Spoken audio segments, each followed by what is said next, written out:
오늘 저희 교회에 새로 오신 한 분 한 분이 따로 다른 분이 부부가 아니에요. 또 부부로 알고 계신 분 계시 부부가 아니고 한 분은 54살이시고 한 분은 59살이에요. 이인영 집사님과 말씀 나누다가 제가 몇 살입니다 했더니 깜짝 놀라시더라고요. 목사님 너무 젊게 보인다고. 요즘 이 소리 참 많이 듣습니다. 제가 이분들하고 한 분은 처음으로 교회를 나오셨고요. 평생 처음으로 교회 발을 내딛는 분이고 또 한 분은 천주교회를 어렸을 때 다니셨더라고요. 그래서 잠깐 이야기했습니다. 친구 따라서 또 선배 따라서 어른 따라서 내가 손을 잡고 교회에 온 것 같지만 그 배후에서는 하나님이 우리를 이끄신 손길이 있습니다. 정말로 잘 오셨습니다. 그리고 이제 여러분의 인생은 행복의 시작입니다. 이 말씀을 드렸어요. 그리고 나가면서 참 고마운 말을 했어요. 목사님 다음 주에 또 뵙겠습니다. 속으로 다음 주에 내가 없는데 그 말이 너무 고마운 거예요. 우리 친구들하고 같이 하고 끝나고 나서 이제 점심을 먹고 헤어졌는데 이제 새로 나온 친구들이 이런 말이에요. 목사님 내일 주일날 교회에서 뵙겠습니다. 이러는 거예요. 그래서 제가 이 말처럼 행복한 말이 없어요. 근데 한 놈이 안 나왔어요. 물었더니 오늘 5시에 원래 그 인천에 약속이 있는데 예배를 드리고 가려고 했는데 엄마가 직장에 다니기 때문에 어쩔 수 없이 가서 못 왔습니다. 그러더라고요. 여러분, 우리가 어떻게 보면은 정말 누구를 따라서 이렇게 교회에 온 것 같지만 또 어떤 연유에 대해서 내가 교회를 온 것 같지만 분명히 우리는 믿지요. 하나님께서 우리 배후에서 얼마나 섬세하게 나 한 사람 예수 믿어 하나님의 자녀가 되게 하도록 그렇게 역사하셨는가 우리는 믿습니다. 오늘 본문의 이 내용은 좀 계속 이 세 번째 시간을 제가 보고 있는데요. 사실 이 베드로의 장모가 열병으로 죽어갔을 때 다른 본문에서는 이렇게 말을 해요. 오늘 말씀은 시몬의 장 열병으로 누워 있는 자라 사람이 그 여자에 대하여 예수께 여짜오더라. 이 말씀은 이런 내용이죠. 지금 시몬의 장모가 베드로의 장모가 열병을 누워 있는데 선생님 지금 급합니다. 와서 좀 도와주시고를 바라며 이렇게 요청을 한 거예요. 예수님이 그 요청을 듣고 들어가서 다른 본문에 이 내용이 기록되지 않았습니다. 다른 복음서에는. 근데 예수님이 그 요청에 따라서 가서 질병을 고쳐주고 장모가 일어나서 예수님께 수종드는 이 장면이거든요.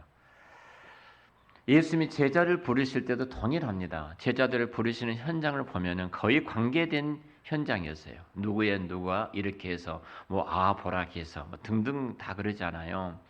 하나님의 나라를 세워 나가는 데 있어서는 항상 하나님은 사람을 통해서 그 일들을 이루어 가셨다 하는 사실입니다. 저희들이 지금 제가 얼마나 비참한가를 보자. 우리가 얼마나 정말로 소망이 없는 존재인가를 깨닫지 못하면요, 우리가 그 깨달음이 정말로 그리스도의 십자가의 은혜 아래에 들어가게 하고 그 십자가의 은혜를 받은 사람이 우리 산발 의자 제가 설명했던 것처럼 예수님을 위해서 그렇게 헌신하고 봉사할 수가 있습니다. 여러분 이 산발 의자를 항상 여러분 신앙생활 하시면서 기억을 하셔야 됩니다. 내가 죄와 비참함 속에서 어떻게 구원을 받았는가, 그 구원의 은혜가서 내가 어떻게 지금 주님을 섬기고 있는가.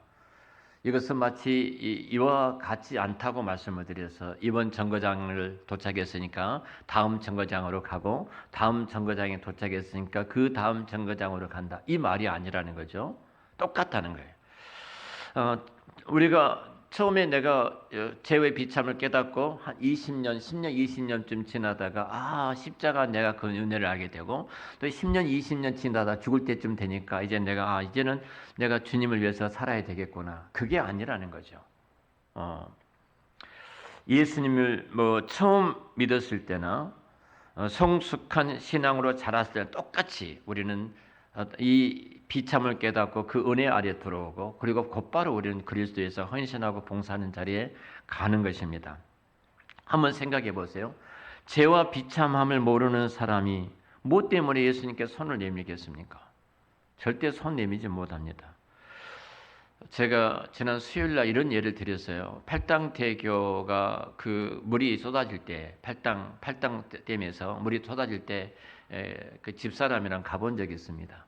정말로 무섭게 쏟아지더라고요. 다 수문을 열었는데 꽉 차니까 이제 북한강, 남한강에 흘러내려온 데를 차니까 흥탕물들이 쏟아지는데요. 무섭게 쏟아져요. 떨어지는데 그 떨어지는 그 힘이 얼마나 강한지 굉음을 지르면서 솟아오르는데 진짜 장관입니다. 근데 정말로 흥미진진하는 장관이잖아요. 우리는 내가 그 뚝에 서 있었기 때문에 이 물이 아무리 그렇게 굉음을 내고 떨어진다 할지라도 두렵지 않습니다. 왜냐하면은 그 물이 절대로 나를 삼키지 못한다는 사실을 알기 때문에. 그래서 웃기도 하고 사진도 찍고 그러는 거예요. 그런데 만일 여러분, 내가 그 물속에 빠졌다고 생각해 보십시오. 내가 그 물속에 침몰했다고 생각을 해 보십시오. 흔적도 찾아볼 수가 없을 것입니다. 우리가 그런 존재였습니다. 우리가 모든 인류는 하나님 밖에 있는 그리스도 밖에 있는 모든 인류들은 마치 그 물속에서 흔적도 찾아보지 못할 정도로 굉음이 되는 그 폭포수에 떨어져서 우리는 죽을 수밖에 없는 죽어있는 존재가 우리들이었습니다. 내가 그것을 알지 못한 사람이 어떻게 그 십자가의 은혜에 손을 내밀고 나를 구원해달라고 그렇게 말할 수 있겠냐는 거예요. 거기까지 갈 수가 없습니다. 물에 빠지지 않았는데 왜 구조선을 기다립니까? 내가 지금 물 밖에 서서 그 장관을 보고 있는데 무슨 구조선을 기다리겠습니까? 내가 병들지 않았는데 내가 병원을 찾을 이유가 없지 않습니까? 예수님의 구원을 모르는 사람이, 여러분 예수님께 빚졌다고 생각하는 사람이 그런 생각이 들겠습니까? 정말로 예수님께서 나 같은 자를 구속하여 하나님의 자녀를 삼아 주셨다. 십자가의 그 구속의 은혜가 얼마나 큰가를 그걸 아는 사람만이 내가 이제는 너무 큰 빛을 졌기 때문에 내가 내 살아도 주를 위해서 살고 내가 죽어도 주를 위해서 죽겠다. 내 생의 모든 것을 다 들여서 주님을 위해서 살겠다. 그 자리에 갈 수 있는 것입니다. 그러지 않고 거기에 이르지 못하는 거예요. 정말로 우리가 그 은혜를 모르는 사람이 가슴으로부터 주님 앞에 온전히 헌신하고 예배를 드릴 수 있고 가슴으로부터 나오는 찬양을 하나님 앞에 올려드릴 수가 있냐는 것입니다. 주님께 받은 은혜가 뭔지도 모르는데 뭐가 그리 감사하겠습니까? 그 은혜가 얼마나 큰지도 모르는데 무슨 감사가 나오겠습니다. 그렇다고 저와 여러분들이 많이 구원만 강조한다면, 예수님께 날 십자가에서 구원만 강조하면은 내가 하나님의 자녀가 됐다, 예수를 믿었고 내가 그 은혜로 구원을 받았다라고 그 끝이라고 생각한다면 그 다음에 우리는 방탕한 삶을 살아갈 수밖에 없는 것입니다. 그게 무슨 신앙생활이겠습니까? 결코 신앙생활이 아닙니다. 자, 내가 저와 여러분이 구원받았다는 것을 무엇으로 증명할 수 있을까요? 무엇으로 증명할 수 있어요? 내가 구원받았다. 내가 하나님의 자녀가 되었다. 내가 그 십자가 은혜가 너무너무 커서 그 은혜 속에 내가 들어가서 그 복을 받은 사람이다. 여러분, 그것을 증명할 수 있는 것은 감사와 섬김으로 증명이 되어지는 것입니다. 자녀들이 부모가 내게 베풀어 주셨던 그 은혜가 큰 것을 알게 되면 부모를 생각만 해도 눈물이 흐르는 겁니다. 죄송합니다. 유원 집사가 이 앞에 앉아 계시는데요. 우리 자녀들 넷을 키우니까 얼마나 버겁겠습니까? 그 이야기를 하더라고요. 하나하나 이 자녀들을 키울 때마다 부모의 은혜가 절절히 가슴이 와 닿는다는 겁니다. 자녀를 키워보지 않으면요, 죽었다 깨어나도, 제가 그래서 죽었다 깨어나도 부모의 마음을 다 이해할 수가 없다. 다 이해하지 못해요. 아무리 말을 해도 이해를 못하는 겁니다. 여러분, 내가 이 죄와 비참함 속에서 내가 구원을 얻었다는 거예요. 구원을 받았습니다.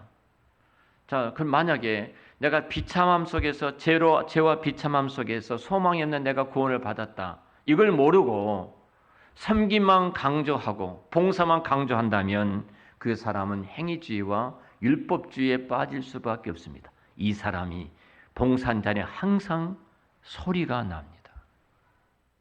이 사람이 섬기는 자리는 항상 냄새가 납니다.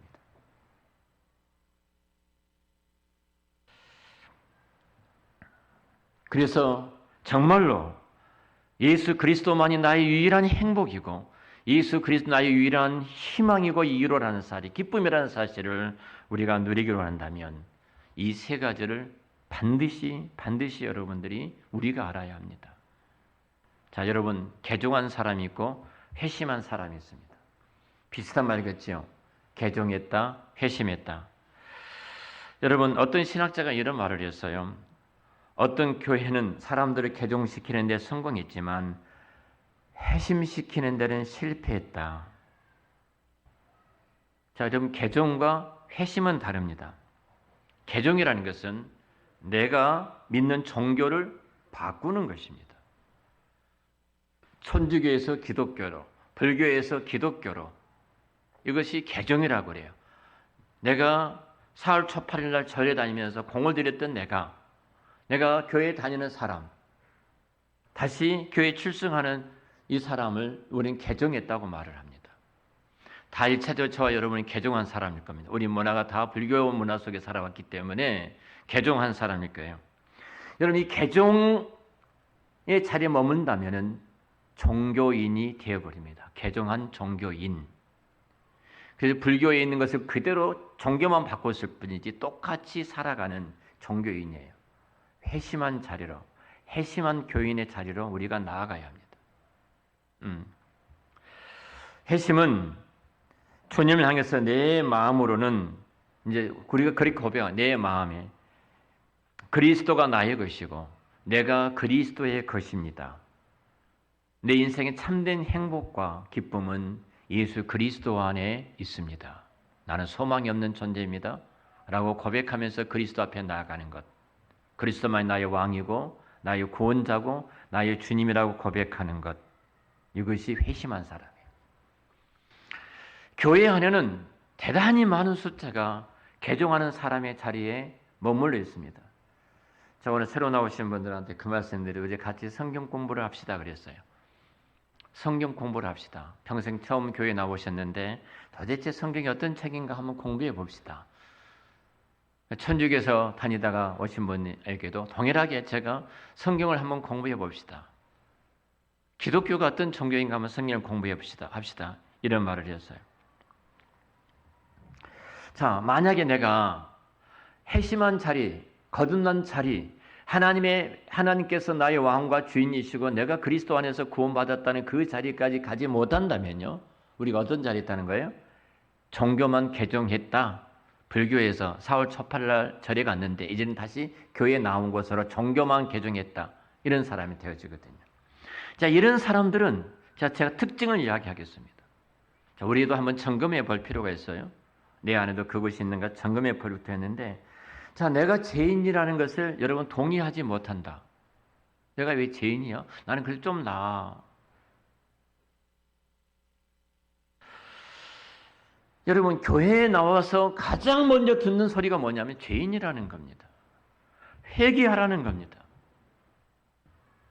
내가 다른 사람과 비교해 봐요. 비교해 보니까 나는 그래도 괜찮게 살았어. 그런데 교회 왔더니 계속 죄인이라고 하는 거예요. 찬송에도 죄, 설교에도 죄, 기도에도 온통 죄에 대한 이야기만 하고 있거든요. 그래서 우리는 생각합니다. 왜 교회에 다니는 사람들은 이렇게 죄를 많이 짓고 살아갈까? 이런 생각을 하죠. 좀 제대로 살지, 똑바로 살지. 교회 오니까 다 죄 이야기만 하더라. 그래서 내 자신이 죄인이라는 사실, 내가 소망이 없는 하나님 앞에서 죄인이라는 사실을 인식하고 고백한 사람들은 내가 이해할 수 없어. 저 사람 도대체 무슨 죄를 저렇게 많이 졌길래 나는 죄인이라고 고백하지? 나도 어쩌다가 살다가 양심에 찔린 일이 한두 번 있습니다. 그렇지만 그거 인정하죠. 그런데 예수님께서 이런 나를 위해서 대신 죽을 것만큼 나를 대신해서 그 죄 때문에 죽을 것만큼 그것이 큰 죄인가? 아닌 것 같은데 만약 여러분들이 마음속에 이런 생각이 조금이라도 들어온다면 아직도 여러분 개종자의 자리에 있습니다.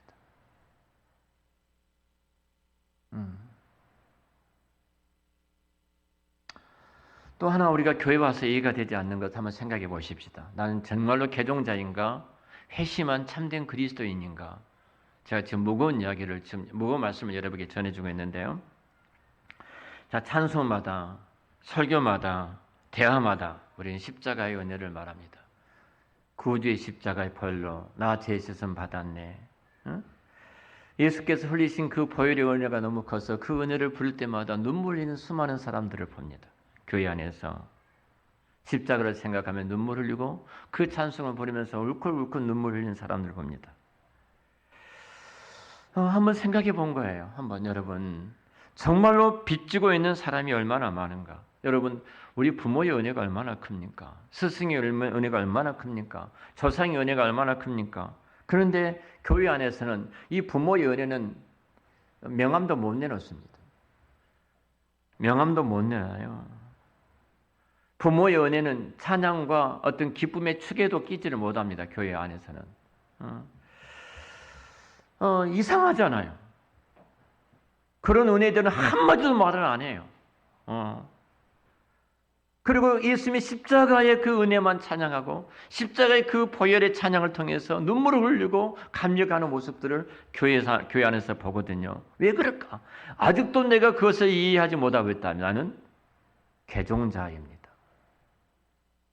개종자예요. 종교만 바꿨지 본질적으로 내 마음이 바뀌지 않는 사람. 그러니까 그 은혜가 절대로 이해될 수가 없습니다. 또 하나 점검해 봅시다. 내 것은 내 것입니다. 근데 어떻게 이것이 주님의 것이라고 말할 수 있어요?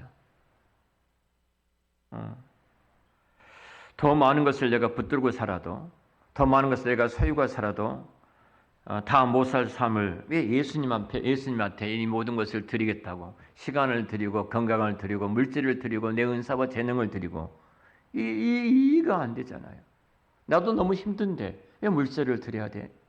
나도 너무 바쁘고 고달픈데 왜 그것을 내가 하나님 앞에 드려야 돼? 우리가 봉헌 찬송할 때도 그런 찬송을 하자. 내게 있는 모든 것 아낌없이 드리네. 내게 있는 모든 것 아낌없이 바치네. 사랑하고 의지하며 주만 따라가겠네. 이 찬송을 부르면서 아낌없이 모든 것을 드린다는 거예요.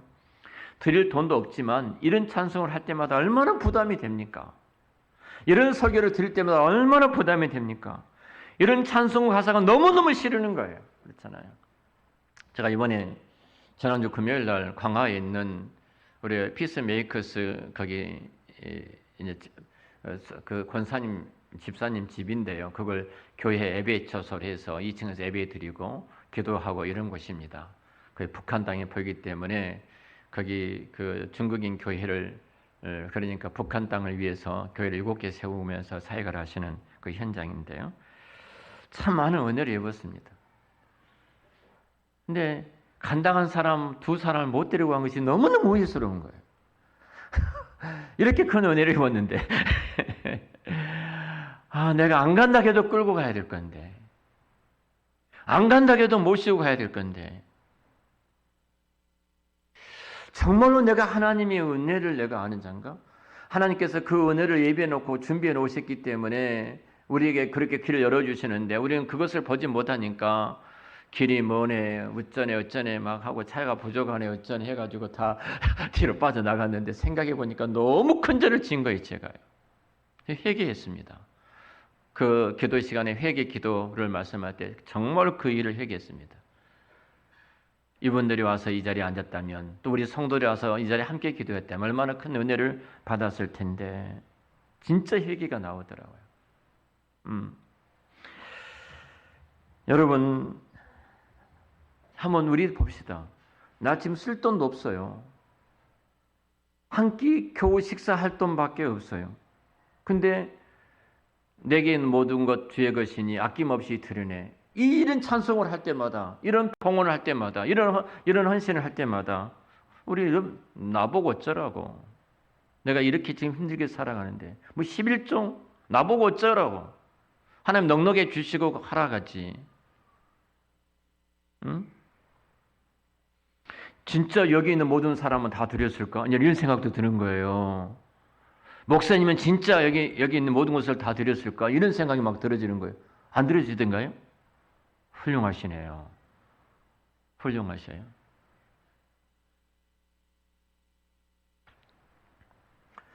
솔직히 예수님 은혜가 고맙긴 합니다.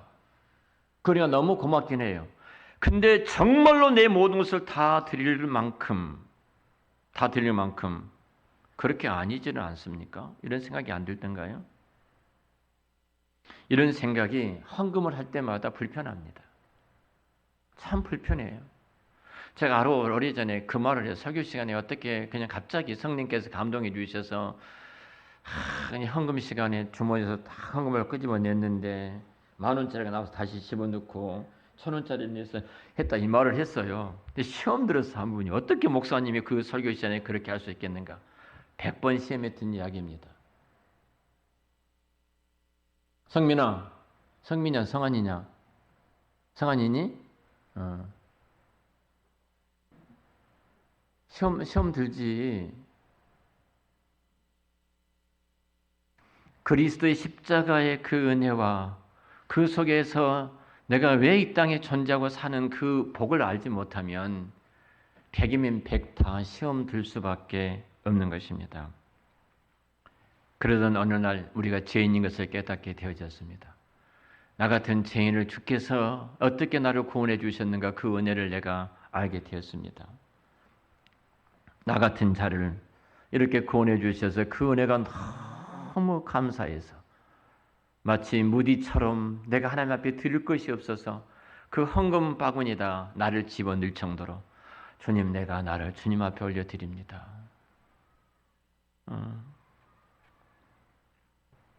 그 은혜 이후에 다시 우리는 정말로 내 인생이 예수 그리스도 그분을 위해서 감사하는 자의 삶을 살게 됐습니다. 이것을 진정한 회심이 내 안에서 일어났다 이렇게 말하는 겁니다. 그래서 스펄전 목사님은 주머니가 회개하기 전에는 회개했다고 말하지 말아라. 그 사람은 개종한 사람이다. 그 말을 했어요. 자, 여러분 우리는 어떻습니까? 내가 죄인이다 이 말이 과장된 말처럼 들립니까? 솔직히 예수님 은혜가 고맙기는 고맙습니다. 그래서 그 은혜란 말을 들을 때마다 그것이 교회에서 쓰는 상투적인 언어처럼 상투적인 말처럼 예수님 은혜란 말이 혹시 들리지는 않습니까? 예수님께 내 삶을 송두리째 드린다는 것이 너무 깊이 빠져서 그래서 예수를 적당하게 믿어야 돼. 적당하게 믿어야 돼. 들어가도 적당히 들어가야 돼. 믿어도 적당히 믿어야 돼. 혹시 그런 생각이 드신 것은 아닙니까? 분명히 말하지만 그렇다면 나는 개종자입니다. 개종자이고 교인입니다. 나는 기독교의 귀한 교인일 뿐입니다. 그러나 회심한 사람은 차이가 있습니다.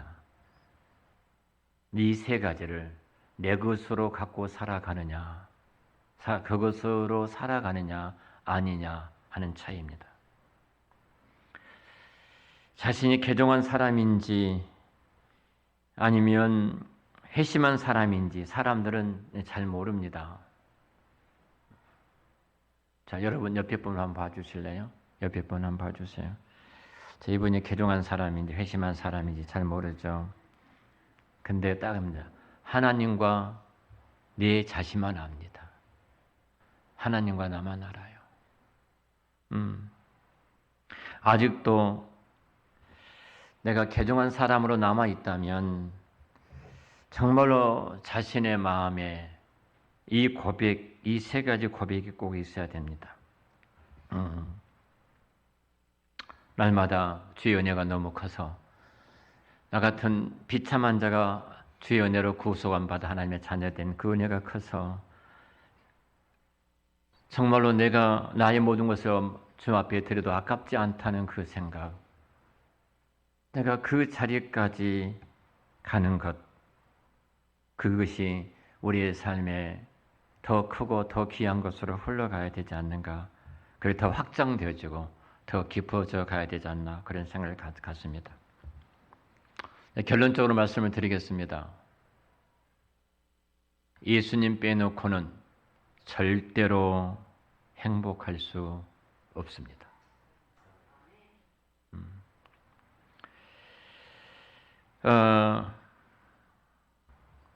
제가 얘들이 사내 아이들만 둘이니까 굉장히 부잡하잖아요. 그리고 또 부잡해서 잘 놀다가 이렇게 탈골이 잘 때입니다. 탈골이 잘 때요. 탈골이 잘 때에서 제가 이제 그 운동을 할 때 탈골된 사람들이 그 도장에 와서 맞힌 것을 봤습니다. 맞힌 걸 봐서 제가 그대로 해본 거예요. 본대로. 아이들이 탈골이 되어지면요, 자지러지게 그냥 막 웁니다. 손도 못 잡고 얼리지도 못하고 금방 알잖아요. 근데 제가 그대로 그 어렸을 때 도장에 다닐 때 그 기억이 나서 그대로 해본 거예요. 그대로 해서 이렇게 뚝 하고 딱 맞춰지니까 언제 그런 양식으로 바로 낫더라고요. 처음에는 이제 이 탈골됐을 때 막 우니까 뭐 별거 다 달려보죠. 아무리 달려도 이건 달려지지는 않습니다. 그래서 손을 잡고 딱 틀어서 뚝 밀어넣으면 바로 뚝 하고 맞춰지거든요. 근데 요즘은 이제 하기가 싫더라고요. 괜히 잘못하면 삐뚤어지면 어쩔까 그런 생각 때문에.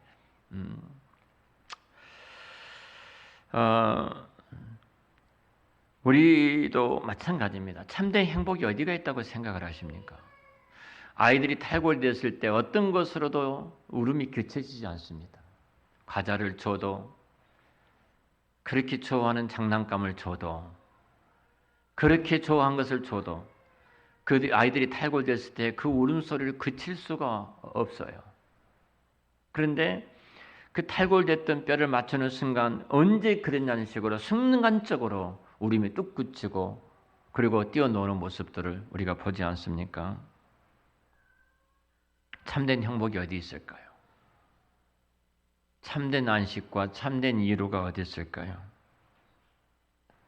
사람들은 행복이라는 것은, 안식이라는 것은 돈이 있어야 돼, 건강이 있어야 돼, 아이들이 공부를 잘해야 돼, 그 중에 하나 있다면 예수 믿는 것도 그 중에 하나야. 만약 그렇게 생각한다면 예수님을 모독한 것입니다. 그 중에 하나가 아닙니다. 예수님만이 길이요 진리요 생명이요, 예수님만이 행복이요, 예수님만이 위로요, 예수님만이 기쁨인 줄 믿습니다. 그분 안에 건강이 있고, 그분 안에 용서가 있고, 그분 안에 복이 있고, 그분 안에 행복이 있고, 그분 안에 모든 것이 있습니다. 그분은 이 모든 것의 주인이십니다.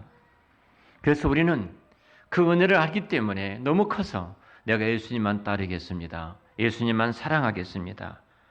그래서 우리는 더 예수님께 나아가자. 우리 자녀들에게도 이것이 행복하기 때문에 어느 분이 그러더라고. 우리 아이들이 교회를 좋아하는 것이 너무너무 감사합니다. 그 말 하더라고. 어제 우리 아니가 전도로 나가서 전도한 것을 여러분들 영상에 봤을 겁니다. 누가 그랬다고 그래요. 사모님이 그렇게 가르쳐 주셨어요. 그랬다고 그래요. 아니, 그 애한테 그걸 가르쳐 주겠습니까? 가르쳐 준다 알겠습니까? 내가 갑자기 할머니한테 달라가더만 그걸 들고 말한 거예요. 한사람 교회예요. 뭐 예수님 뭐 예수님이 해요. 예수님 줘요. 예수님 받으세요. 만약 이것이 누가 시켜서 이렇게 때문에 자녀 학대입니다. 그러죠? 학대예요. 그가 뭔지 모르지만 그 할머니가 하는 것을 옆에 지켜보다가 그가 그렇게 한 거예요. 그것이 아름답지 않습니까? 만약 여러분들이 그것이 아름답게 안 보인다면 뭔가 이상한 겁니다. 우리 자녀들이 다 놔두고 주 앞에 나와서 예배를 드리는 그 모습이 내 아들이, 내 자녀이, 내 딸이 너무너무 아름답다, 이렇게 보이지 않는다면 부모된 여러분들은 지금 큰 일을 범하고 있는 것입니다. 우리는 우리 자녀들에게 우리 예수님께 더 가까이 가자, 예수님께 순종하자, 이것을 우리 자녀 열심히 가르친 것이 여기에 행복이 있고 여기에 이루가 있고 여기에 안식이 있고 여기에 기쁨이 있고 여기에 내 인생의 모든 것이 있다. 이렇게 가르치는 것이 그 부모가 자식들을 살려내는 길인 줄로 믿습니다. 우리 자녀들에게 무엇을 주기를 원하십니까? 우리 교회가 무엇을 해줘야 될까요? 예수 그리스도 그분입니다. 기도하겠습니다.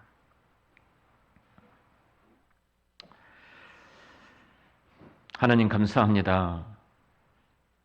저희들이 우리 신앙의 가장 중요한 세 가지 요소, 내가 얼마나 비참한 죄인이고 소망이 없는 자인 것을 성령 하나님께서 보게 해주시고 그런 나를 구속하기 위해서 하나님께서 인간의 몸을 입고 이 땅에 오셔서 십자가에서 죽기까지 나를 사랑하시고 부활하셔서 나를 자녀된 길로 인도해 주시고 이제는 저희들이 그 은혜가 너무나 감사해서 내게 있는 모든 것 주께 올려드립니다. 내가 살아도 이제는 주를 위해서 살고 내가 죽어도 이제는 주를 위해서 죽겠습니다. 이 거룩한 자리에 우리가 돌아올 수 있도록 축복해 주신 것 감사합니다. 우리 한사랑교회 성도들이 이 복을 누리면서 살아갈 수 있도록 축복하여 주시옵소서. 이 복된 길을 걸어갈 때마다 이 땅에서 가장 행복하고 찬송과 기쁨이 넘치는 주의 종들 되도록 인도해 주시옵소서. 우리 다음 세대들에게 이 은혜를 베풀어 주셔서 내가 공부하는 목적이, 내가 학교 다니는 이유가, 내가 이 땅에서 살아가는 이유가 하나님의 영광, 그곳에 참된 행복과 기쁨이 있기 때문에 그 길을 걸어간다고 고백하면서 달려가는 다음 세대들이 되도록 축복해 주시옵소서. 예수님의 이름으로 기도드렸습니다. 아멘.